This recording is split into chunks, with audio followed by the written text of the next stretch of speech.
ایک الہ سے کیا مراد ہے، اللہ کی نشانیاں کیا ہیں اور کن کے لیے ہیں، یہ اور بہت کچھ جانیں گے ہم اس ویڈیو میں۔ السلام علیکم ناظرین، جن آیتوں کو آج ہم سمجھیں گے وہ ہیں سورہ البقرہ آیت نمبر 163 اور 164۔ میں امید کرتا ہوں کہ آپ انہیں غور سے سنیں گے اور اپنی زندگی کو قرآن کے مطابق گزارنے کی کوشش کریں گے، کیونکہ قرآن اللہ تعالیٰ کی طرف سے نازل کردہ تمام انسانوں کے لیے ایک مکمل ضابطہ حیات ہے۔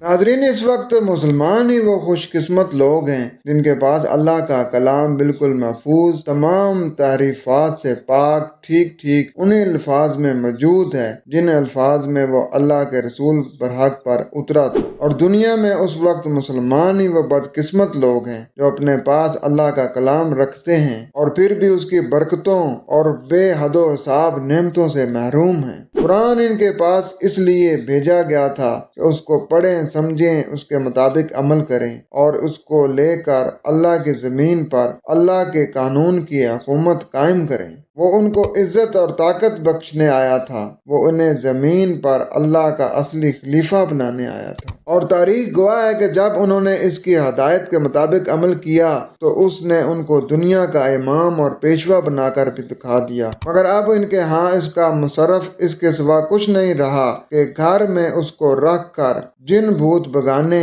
اس کے آیتوں کو لکھ کر گلے میں باندھنے اور گھول کر پینے اور محض ثواب کے لیے سمجھے بغیر قرآن کو پڑھنے کے اور مردہ بخشوانے کے لیے قرآن پڑھ لیا کریں۔ اب یہ اس سے اپنی زندگی کے معاملات میں ہدایت نہیں مانگتے، اس سے نہیں پوچھتے کہ ہمارے عقائد کیا ہونے چاہیے، ہمارے اعمال کیا ہونے چاہیے، ہمارے اخلاق کیسے ہونے چاہیے، ہم لین دین کس طرح کریں، دوستی اور دشمنی میں کس قانون کی پابندی کریں، اللہ کے بندوں کے اور خود اپنے نفس کے حقوق ہم پر کیا ہیں اور انہیں ہم کس طرح ادا کریں، ہمارے لیے حق کیا ہے اور باطل کیا ہے، اطاعت ہمیں کس کی کرنی چاہیے اور نافرمانی کس کی، تعلق کس سے رکھنا چاہیے اور کس سے نہ رکھنا چاہیے، ہمارا دوست کون ہے، ہمارا دشمن کون ہے، ہمارے لیے عزت اور فلاح اور نفع کس چیز میں ہے، ذلت اور نامرادی اور نقصان کس چیز میں ہے، یہ ساری باتیں اب مسلمانوں نے قرآن سے پوچھنی چھوڑ دی ہیں۔ بڑھتے ہیں اپنے سبق کی طرف اور پڑھتے ہیں سورہ البقرہ آیت نمبر 163۔ میرے پاس اس وقت محمد حنیف صاحب کا لکھا ہوا ترجمہ ہے، پہلے اسے پڑھتے ہیں۔ اور تمہارا الہ تو وہی اکیلا الہ ہے، اس کے علاوہ کوئی الہ نہیں، وہ بہت ہی مہربان رحم کرنے والا ہے۔ وَإِلَٰهُكُمْ إِلَٰهٌ وَاحِدٌ، اور تمہارا حاکم یکتا حاکم ہے۔ الہ اس کو کہا جاتا ہے جس کے احکامات نافذ ہوں، یعنی جس خطے میں تم رہ رہے ہو نا، اس خطے میں جو قوانین ہیں، جو ضابطے ہیں، وہ اللہ کے دیے ہوئے ہونے چاہیے، انسانوں کے بنائے ہوئے ضابطے نہیں ہونے چاہیے۔ لا الہ، نہیں کوئی حاکم، الا ہوا، صرف وہ، الرحمن الرحیم، انتہائی مہربان رحم کرنے والا ہے۔ تو سب کا الہ ایک ہی اللہ ہے، اس کے سوا کوئی الہ نہیں، جو فوری اور تدریجی ہر قسم کی نشوونما دینے والا ہے۔ ناظرین، الہ واحد سے کیا مراد ہے؟ ہم کیسے گواہی دیں کہ ہمارا اللہ ایک ہے؟ ہمارے پاس وہ کون سا آلہ ہے جس کے ذریعے اس دعوے کی صداقت کی گواہی دی جا سکتی ہے؟ ہم کیسے کہہ سکتے ہیں کہ دوسروں کے کئی الہ نہیں ہیں؟ پھر الہ واحد سے کیا مراد ہے؟ اب غور کیجئے کہ فساد فی الارض کا باعث کون بنتا ہے اور فساد فی الارض کیسے پیدا ہوتا ہے؟ فساد فی الارض کا باعث انسانی استسلال ہوتا ہے۔ انسان کے بنائے ہوئے اصول اور قوانین فساد کا باعث ہوتے ہیں، اور ہر انسان کا اصول اور قانون اس کے فائدے کے لیے ہوتا ہے، جبکہ اللہ کے احکام بلا تفریق رنگ و نسل و مذہب، رہن سہن، بول چال وغیرہ سب کے لیے یکساں ہوتے ہیں، اور یہی الہ واحد کا مفہوم ہے، یعنی احکام الہی ہر ایک کے لیے یکساں ہیں۔ سورہ الفرقان میں ارشاد ہے، اور آئیت من اتخذ الہہ ہوا افانت تکون علیہ وکیل، کیا تم نے غور کیا اس شخص کی حالت پر جس نے اپنی خواہشات کو الہ بنا رکھا ہے، کیا تو ایسے شخص کے لیے پشت پناہ ہو سکتا ہے؟ ناظرین، اس آیت میں کفار نے اپنی خواہشات کو الہ بنا لیا ہے۔ سوچئے اگر کفار اپنی خواہشات یعنی غلط خیالات کو الہ بنا رہے ہیں تو ہمارا الہ کیا ہوگا؟ یقیناً ہمارا الہ وہی الہی ہونا چاہیے، لیکن اس کا ہرگز یہ مطلب نہیں کہ کائنات میں ایک الہ نہیں ہے، اور نہ ہی یہ مطلب ہے کہ کائنات میں بہت سارے الہ موجود ہیں۔ قرآن کا تو یہ موضوع ہی نہیں ہے۔ تو اس آیت میں فرمایا جا رہا ہے اور تمہارا الہ واحد ہے، اس انتہائی اور ہمیشہ رحم کرنے والے کے سوا کوئی الہ نہیں ہے۔ یعنی جو کچھ پچھلی آیت میں کہا گیا ہے وہ ٹھیک اسی طرح ہو کر رہتا ہے، اس لیے کہ کائنات میں قانون صرف ایک ہی کا جاری و ساری ہے، یعنی اللہ کا قانون، جس کے سوا کوئی صاحب اختیار و اقتدار نہیں۔ اس کی مشیت کا پروگرام یہ ہے کہ کائنات نشو و نما حاصل کرتے ہوئے ارتقائی مدارج طے کرتی چلی جائے۔ اس لیے یہ جو تخریبی قوتیں اس کے راستے میں روڑے اٹکاتی ہیں، انہیں راستے سے ہٹانا پڑتا ہے۔ اسی کا نام قوموں کی تباہی ہے۔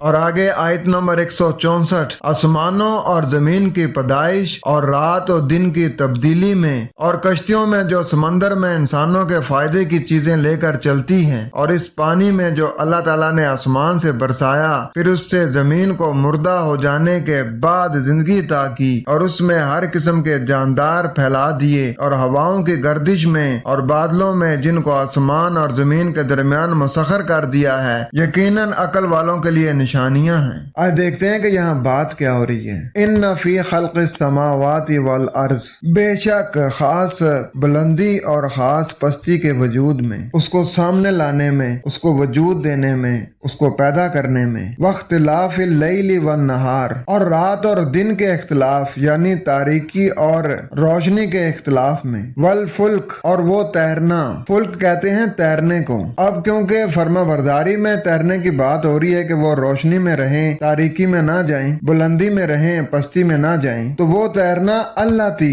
وہ جو کہ تجری فی البحر، جاری ہو جائے، بلا معاوضہ، بلا امتیاز بہاؤ دینے میں، بما ینفع الناس، اس کو جو نفع ہے لوگوں کا، لوگوں کو نفع پہنچائے، وما انزل اللہ، اور جو سامنے آتا ہے اللہ سے، من السماء،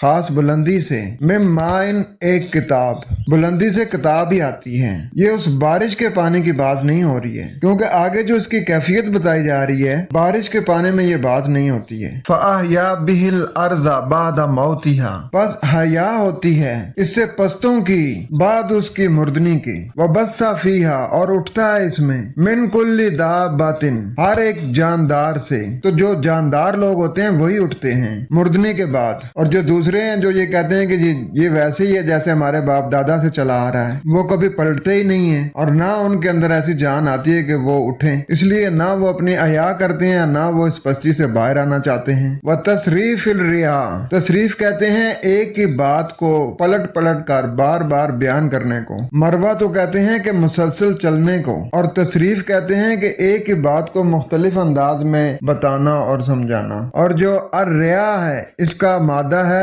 روح، اور روح کہتے ہیں حکم کو، تو پھیر پھیر کر دیتا ہے اللہ اپنا حکم۔ والسحاب، سحاب کہا جاتا ہے بھرے ہوئے سیاہ بادل کو جس سے پانی برستا ہے، تو وہ ایسا جو بوجھ لے کر چلنے والا ہے۔ المسخری بین السماء والارض، اور وہ مسخر کر دیتا ہے بلندی اور پستی کے درمیان، یعنی جب آپ اس طرح بوجھ اٹھا لیتے ہیں کہ جس طرح وہ واقعی برسے، یعنی لوگوں کو فائدہ دینے والا ہو، تو اس طرح وہ پستی اور بلندی کے درمیان تسخیر کر لیتا ہے، یعنی پستی میں ہے تو بلندی کی طرف آ جائیں گے، اور اگر بلندی میں ہے تو اس پر برقرار رہیں گے، کم سے کم پستی میں نہیں جائیں گے۔ اس لیے اللہ فرما رہا ہے کہ اللہ آیات لقوم یعقلون، ضرور نشانی ہے عقل رکھنے والی قوم کے لیے، یعنی جو عقل رکھتے ہیں وہ بلندی سے پستی کی طرف نہیں جائیں گے، وہ پستی سے بلندی کی طرف تو جا سکتے ہیں لیکن بلندی سے کبھی پستی کی طرف نہیں جائیں گے۔ جو عقل رکھتے ہیں، جو احکامات کو سمجھتے ہیں، جو بات اللہ پھیر پھیر کے بتا رہا ہے مختلف انداز میں، اس کو سمجھ رہے ہوتے ہیں اور وہ اس کا بوجھ بھی اٹھاتے ہیں۔ یقیناً آسمانوں اور زمین یعنی بلندیوں اور پستیوں یعنی عروج و زوال صاحب اقتدار اور عوام کے اخلاقیات میں، اور رات اور دن یعنی اندھیرے اور اجالے، ظلم اور خوشحالی کے اختلاف میں، اور انسانوں کی کشتی کے چلنے میں ان کے فائدے کے ساتھ، اور جو قدرت نے نازل کیا پانی